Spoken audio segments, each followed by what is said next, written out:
ভালো একটা প্রফিট হবে এবং কি সার গরুর চাইতে কিন্তু আপনার গাভী গরুতে আপনার লাভটা বেশি হবে।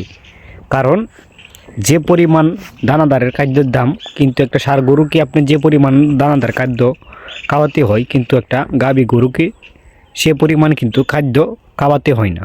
কারণ আসসালামু আলাইকুম, আমার হাজারো কামারি ভাই এখন কিন্তু গরু মোটা তাজা নিয়ে ব্যস্ত।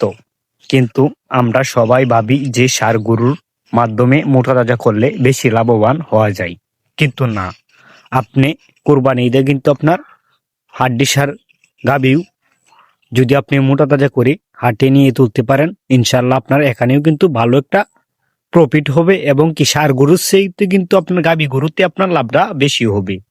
কারণ যে পরিমাণ দানাদারের খাদ্যের দাম, কিন্তু একটা ষাঁড় গরুকে আপনি যে পরিমাণ দানাদার খাদ্য খাওয়াতে হয়, কিন্তু একটা গাভী গরুকে সে পরিমাণ কিন্তু খাদ্য খাওয়াতে হয় না।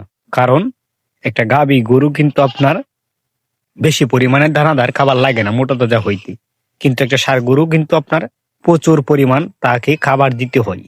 কারণ একটা গাভী গরু কিন্তু আপনার এই যেভাবে যদি আপনি এই কোয়েলের সাথে সবগুলা খাবার একসাথে মিশিয়ে তারপরে যদি আপনি গরুকে খেতে দেন, তাহলে কিন্তু তারা খেয়ে কিন্তু এই যে দেখেন এভাবে কিন্তু পেট ভরে তারা কিন্তু শুয়ে থাকে। আর একটা ষাঁড় গরুকে আপনি কিন্তু ভালো খাবার যদি আপনি না দেন, তাহলে সে কিন্তু কখনো খাবে না। তার জন্য আমি বলবো, যেখানে আমাদের খাবার খরচ কম সেখানে আমাদের লাভ বেশি। কারণ আর এখানে আপনারা আমাদের কিন্তু মানে টাকাটা কম লাগতেছে।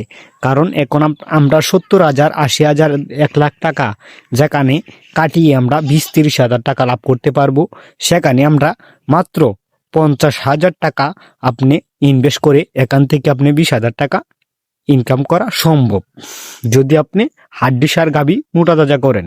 কিন্তু সার গরুর দাম বেশি, তুলনামূলক বেশি। তার জন্য এখন কিন্তু আপনি যদি ঈদ উপলক্ষে যদি আপনি মোটা তাজা করতে চান, হাড্ডি সার গাভী আপনি করুন। কারণ আপনি সার গরুর তুলনায় আপনার একটা হাড্ডি সার গাভী কিন্তু দ্রুত মোটা তাজা হয় এবং কি তার খাবার খরচও একবারে কম লাগে।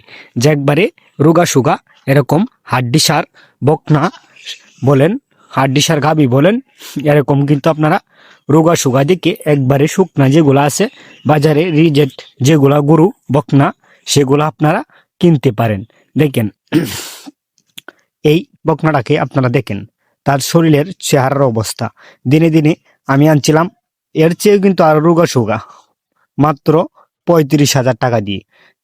আপনারাও এরকম বকনা ক্রয় করে আপনারা যদি মোটা তাজা করে 3 মাসের মাধ্যমে কিন্তু মানে মোটা তাজা হয়ে যাবে। কারণ বকনাগুলা গাভীগুলা মোটা তাজা হইতে বেশি সময় লাগে না ষাঁড় গরুর তুলনায়।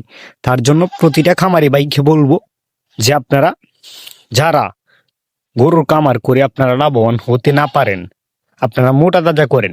আপনারা দুগ্ধবতীর খামার, অনেক খামারি ভাই আছে যে আমরা দুগ্ধবতীর এই খামার থেকে আমরা লাভবান হতে পারি না, সেই খামারি ভাইদেরকে আমি বলবো যে আপনি মোটা তাজা করে আপনি আপনার পরিবার নিয়ে সুন্দরভাবে আপনি চলুন।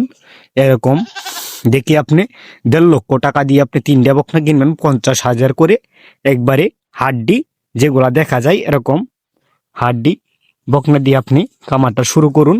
কারণ এখানে আপনার পুঁজি কম, লাভটা বেশি। কারণ যেখানে আপনার একটা ষাঁড় গরু ফালতেই কিন্তু আপনার একটা ষাঁড় গরু ফালতে কিন্তু আপনার 30,000 টাকা খাবার খরচ লাগবে, সেখানে কিন্তু আপনি 2টা হাড্ডি ষাঁড় গাভী কিন্তু এই খাবার খরচ দিয়ে কিন্তু আপনি মোটা তাজা করতে পারবেন। কিন্তু তার চাইতেও বেশি কিন্তু আপনি এখানে কি করতে পারবেন, ইনকাম করতে পারবেন। একটা ষাঁড়ের চাইতেও কিন্তু হাড্ডি ষাঁড় গাভীর মধ্যে ইনকাম বেশি। আমি প্রতিটা খামারে ভাইকেই বলবো যে আপনারা খামার করার আগে আপনারা বুঝুন, জানুন কোন গাভীতে লাভ বেশি, কোন গরুতে লাভ বেশি, জানি সবকিছু বিষয় জেনে বুঝে খামার করাটা সব থেকে ভালো। এই বলে আমার ভিডিওটা শেষ করলাম। আসসালামু আলাইকুম।